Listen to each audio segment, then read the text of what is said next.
বাংলাদেশের জাতিসংঘের পরবর্তী আবাসিক সমন্বয়ক হিসাবে নিয়োগ পাওয়া কূটনীতিক একজন সমকামী। বিষয়টি জাতিসংঘ সদর দপ্তর থেকে বাংলাদেশকে জানিয়ে এগ্রিমেন্ট চাওয়া হয়েছে।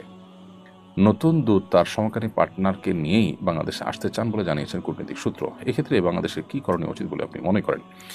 খুবই দুর্ভাগ্যজনক একটি ঘটনা, এবং এই ঘটনায় অন্যদের মতো আমরাও সংক্ষুব্ধ হয়েছি একজন নাগরিক হিসাবে দেশের। আমি মনে করি যে জাতিসংঘ এক্ষেত্রে অপেশাদার আচরণ করেছে।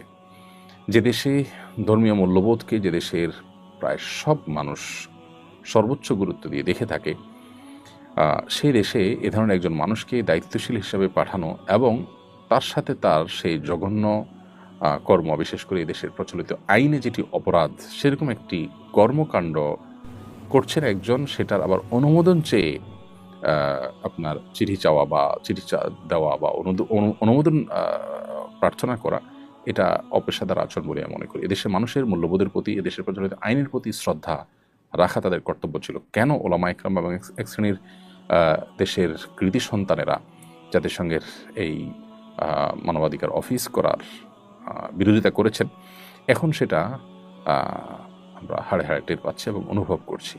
অফিস করার আগেই যদি অবস্থা হয়, তাহলে তাদের এজেন্ডা কী হবে এবং তারা দেশের মূল্যবোধকে কতটা হুমকির মধ্যে ফেলতে পারে, সেটা নিয়ে যথেষ্ট দুশ্চিন্তা করবার সুযোগ আছে।